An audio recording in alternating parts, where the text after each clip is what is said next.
till the meetings and stuff started happening. So you on death row. When was the first time you met Tupac?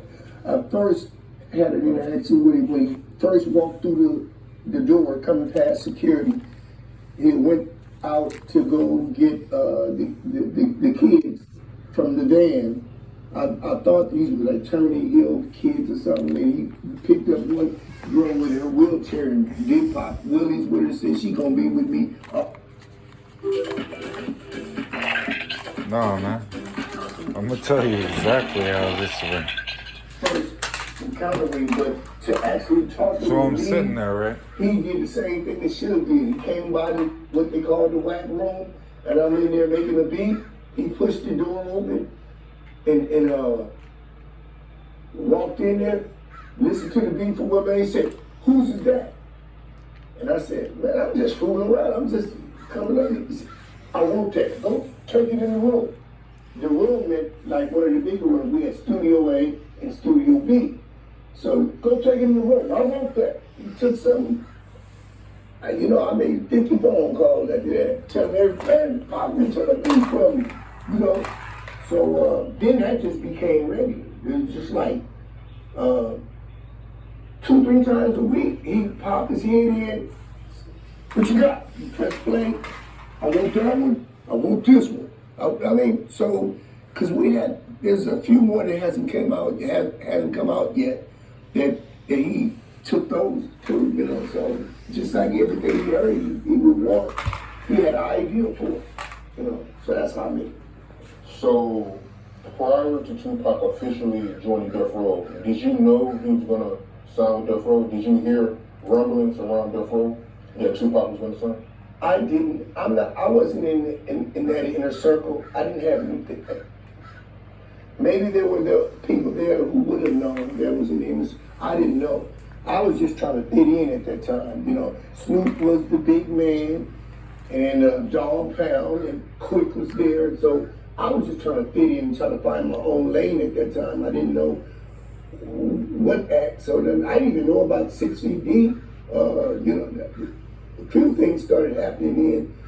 It was just happening like that, and I didn't know. I was just in there making beats, trying to make a beat, or writing to Kevin's tracks, with a little double cassette tape. You give me a cassette, and I go there and write some stuff to it, and that's how much. Did you see any tension from Death Row artists when Tupac joined Death Row? Initially, no, not at all. Initially, it was like, it appeared to be like just fun and electric. Everything was going, but a little bit down the road, it was obvious tension, and it was uncomfortable. And it was really uncomfortable with somebody like me because I wasn't on that high status. So somebody like me trying to blend in, it was almost like you had to choose a side or something. Like these guys are doing this, and then I liked it when it felt like more like a family. Like whatever we were doing, it was just all one thing. But it became, it became real muddy with tension. So, What is some of the stuff you've seen that caught your attention?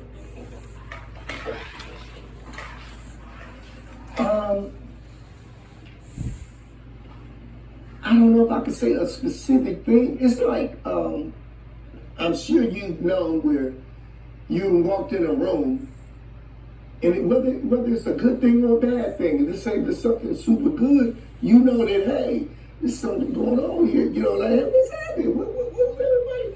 But if you walk in and it's gray, hey, what happened? What just happened? What?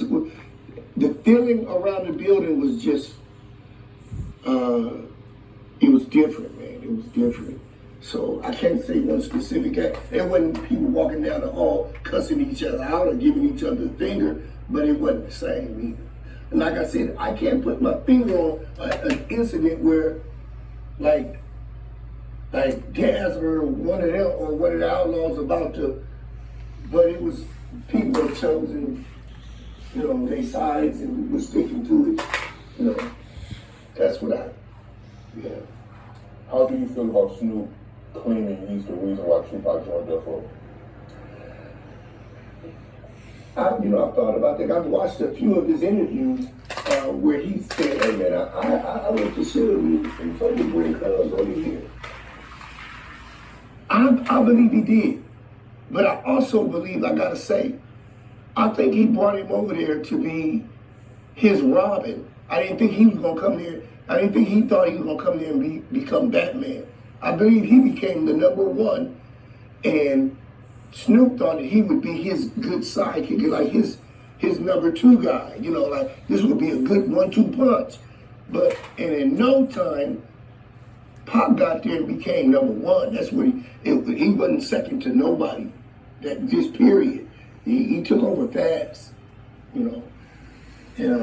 So yeah, I believe he could have went to Suge. That's not something I would know about, but I don't think he did it so that he could come there and dethrone him.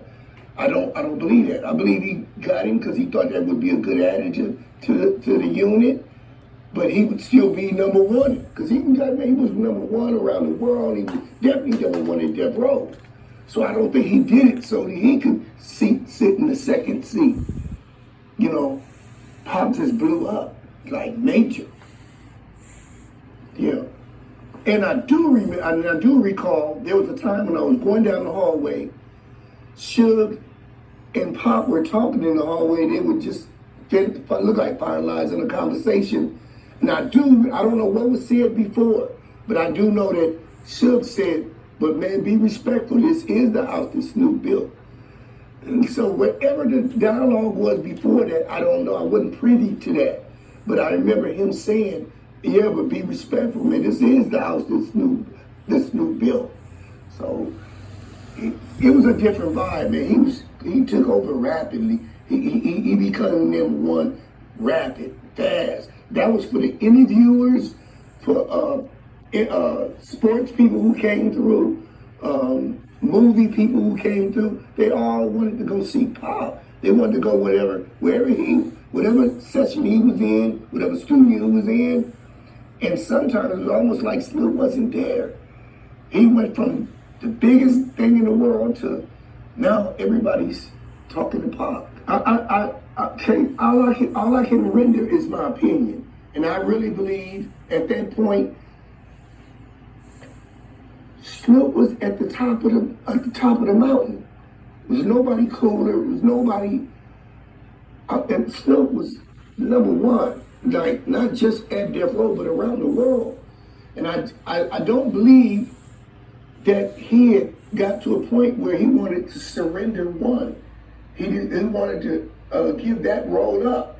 I don't want to be number one no more. Let's bring Pac. I think he thought that Pac would be great for the label, but I didn't think he thought he would become number one on the label. I don't believe that. If I'm wrong, I'm wrong, but I don't believe it. Everybody knew it, man. It's like when you go out at night and look in the sky. You see stars everywhere, but every so once in a while you see one of the ones that's really bright, super, look closer and everything. That was Pop. So it was a lot of stars. There's a lot of stars up there, but Pop, he was that bright one, There was really like his electricity was real, whether he was on a song or not. It was just his whole presence was there. He filled up the whole room. You get what I'm saying? Even to me, even on their videos, man, he's much more animated, and he has a lot more electricity. He has the drive of and Snoop Dogg, to me, Snoop Dogg appears to be the Eddie Kendricks, and in Pac is the David Ruffin. The one that's really driving for us. You remember the Temptations? So I was just using that as a snare. But yeah, it's his energy was just unmatchable, bro. It took over fast. Esse que eu também sou catarista. We believe in putting others before ourselves. If you believe in that too, join us at Chamberlain University. Bring me out the plastic, I've been acting brand new. Just acting like they running, they really ran through. Who's ready for the Lotto Limit remix? Set it up and put it on the floor.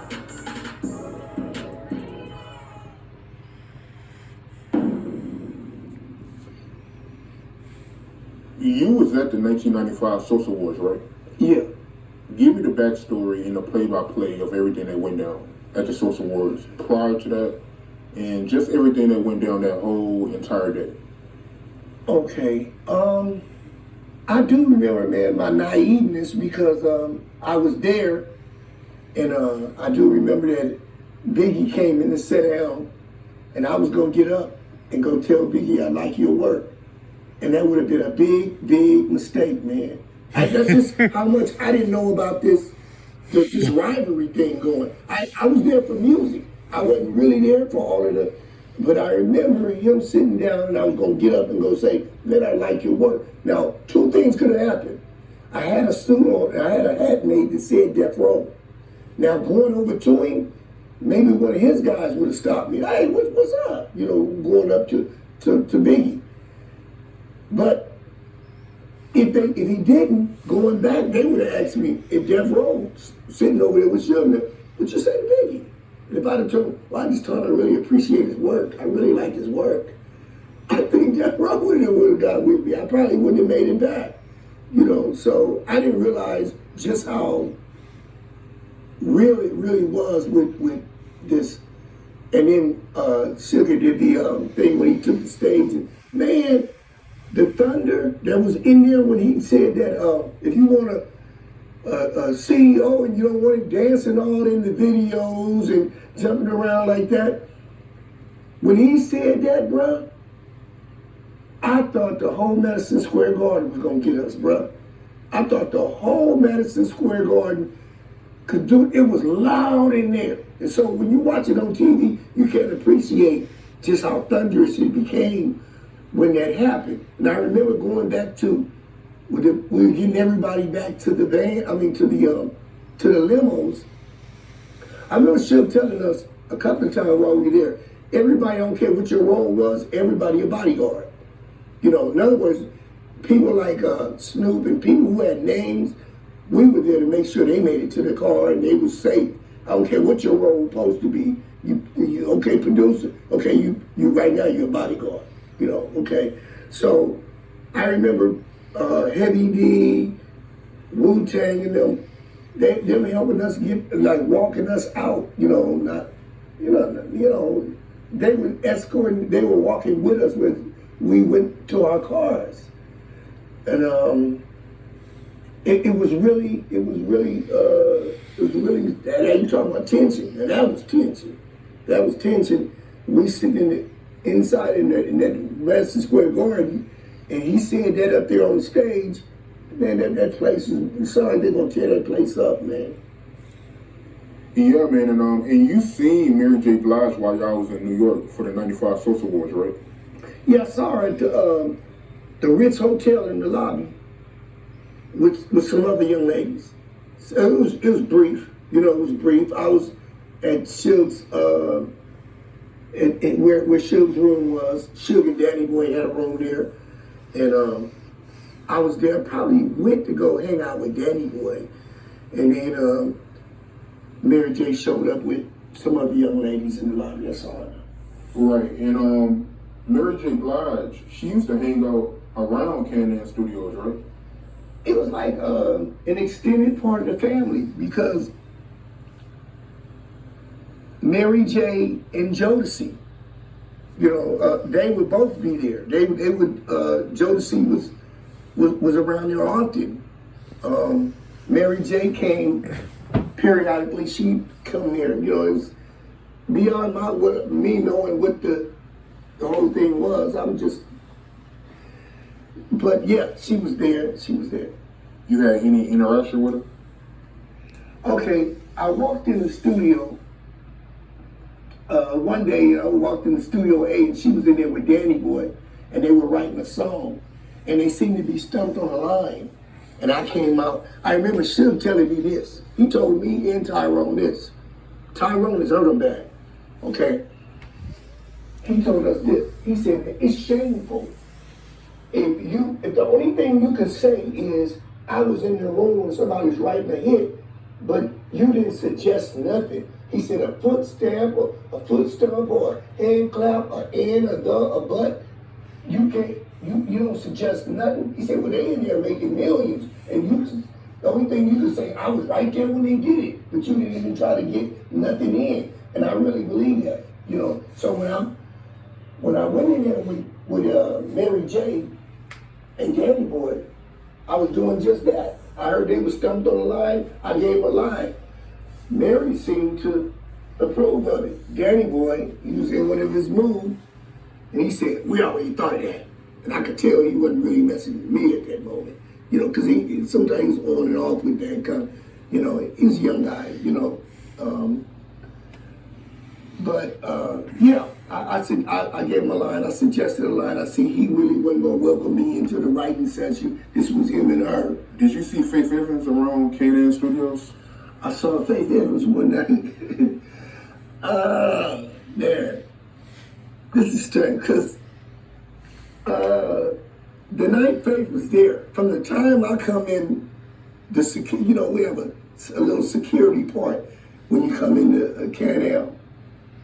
And from the time I get in, I get past security, get up to Studio A, and everybody, the seconds, you know, they call them second engineers, the seconds and the runners, and everybody's telling me, Faith Evans back there with Pop. Pop got Faith Evans back there. And I'm like, ain't no way, this Biggie wife. You know, I said, y'all kidding. I'm thinking, because we did all kinds